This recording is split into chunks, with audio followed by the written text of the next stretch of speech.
আমার চতুর্থ সেমিস্টারের প্রিয় ভাই বোনেরা, আশা করছি তোমাদের পরীক্ষার প্রস্তুতি এখন জোরদারভাবে চলছে।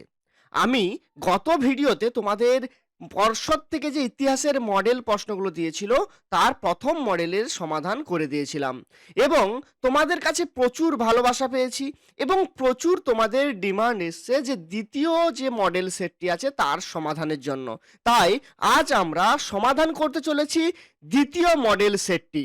আজকের ভিডিওতে শুধু উত্তর নয়, তার পেছনে সঠিক তথ্যগুলো আমি আলোচনা করে দেব, যাতে পরীক্ষার হলে যদি প্রশ্ন ঘুরিয়েও আসে তাতে তোমরা সহজে লিখে আসতে পারো। তাহলে খাতা পেন নিয়ে একদম তৈরি তো? চলো তাহলে শুরু করা যাক আজকের মূল বিষয়। দেখো, তোমরা সবাই জানো যে অমল ক্লাসেসের তরফ থেকে যে নোটসগুলো দেওয়া হয় সেগুলো কত সহজ সরল এবং সুন্দর ভাষায় ব্যবহার। একদমই এইটাই আমাদের বিশেষত্ব। আমাদের নোট সবসময় সহজ সরলভাবে লেখা হয় যাতে তোমরা সহজেই অল্প সময়ে সুন্দর করে প্রশ্নগুলো উত্তর রেডি করে নিতে পারো। তাহলে এই সহজ সরল যদি অ্যান্সারগুলো তোমরা পেতে চাও, অর্থাৎ পিডিএফ আকার যদি পেতে চাও, তাহলে অবশ্যই পুরো ভিডিওটা তোমাদের দেখতে হবে এবং তার পাশাপাশি বন্ধুদের সাথেও শেয়ার করে নিতে হবে। দেখো, আমাদের যে ইতিহাসের প্রশ্নপত্র মডেল 2 অর্থাৎ দ্বিতীয় যে মডেল, তার উত্তর এখানে বিভাগ ক আছে, তারপর বিভাগ খ আছে, এইভাবে যত প্রশ্ন আছে সমস্ত প্রশ্নের কিন্তু উত্তর করে দেওয়া হয়েছে। প্রথমে কি আছে দেখো, দুটি প্রশ্ন দেওয়া আছে, যে কোনো একটি করতে হবে। প্রশ্ন কি আছে, সিপাহি বিদ্রোহকে কেন টেলিগ্রাফ যুদ্ধ বলা হয়? সিপাহি বিদ্রোহকে কেন টেলিগ্রাফ যুদ্ধ বলা হয়? এর উত্তর দেখো সুন্দর করে দেওয়া হয়েছে, পয়েন্ট পয়েন্ট ভাবে দেওয়া হয়েছে, সহজ সরল পয়েন্ট আছে, একটু পড়লেই কিন্তু তোমাদের মুখস্থ হয়ে যাবে। এটা কত নাম্বারের প্রশ্ন? 3 নাম্বারের প্রশ্ন এগুলো। এরপর কি আছে, তাৎক্ষণিক কারণ। সিপাহি বিদ্রোহের তাৎক্ষণিক কারণ কি ছিল?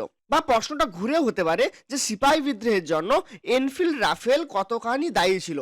তাহলে তোমরা দেখো 3 নাম্বারের আনসার দেওয়া হয়েছে, খুব সহজ সরল সুন্দরভাবে দেওয়া হয়েছে, 3 নাম্বারের জন্য খুব যথেষ্ট আনসার। এরপরে কি আছে, 2 এর দাগের প্রশ্ন।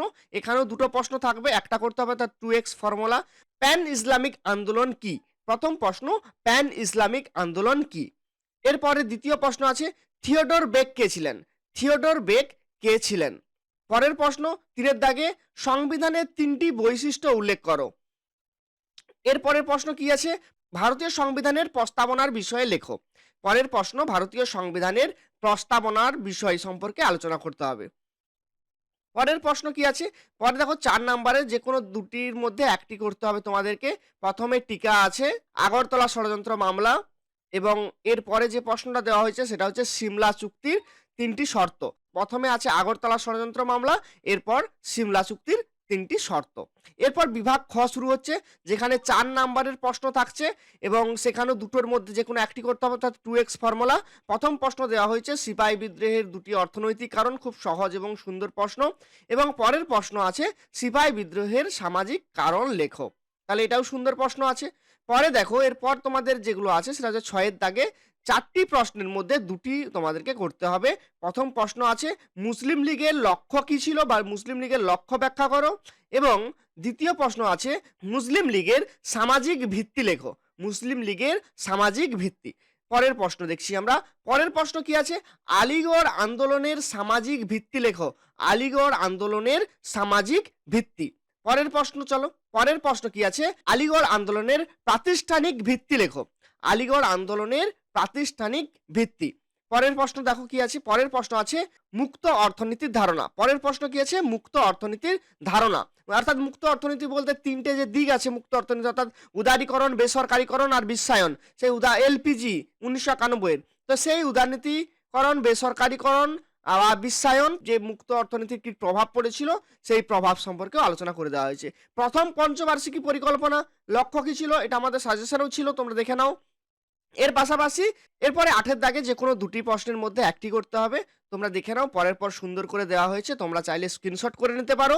অপারেশন সার্চলাইট বহুবার করানো হয়েছে এবং টেস্ট পেপারের প্রচুর কিন্তু মডেলে এই প্রশ্নটা কিন্তু বারবার করে দেওয়া আছে। তো চলো তোমরা সব দেখে নাও। বিভাগ গ থেকে এরপর আছে নৌ বিদ্রোহের কারণ এবং গুরুত্ব, সুন্দর করে সহজ সরলভাবে দেওয়া হয়েছে। নেতাজি সুভাষচন্দ্র বসুর অবদান মূল্যায়ন করো বা আজাদ হিন্দ ফৌজের বিভাগগুলি আলোচনা করো। এটাও খুব সহজ সরল করে দেওয়া হয়েছে। মানে এত সুন্দরভাবে দেওয়া হয়েছে, তোমরা যদি একবার পড়ে দেখো তাহলে কিন্তু পুরো অ্যান্সারগুলো হয়ে যাবে। তোমরা চাইলে স্ক্রিনশট করে নাও। আর যদি এই পিডিএফটা পেতে চাও, তোমাদের ডিমান্ডে এই পিডিএফটা আমি তোমাদের সঙ্গে শেয়ার করব।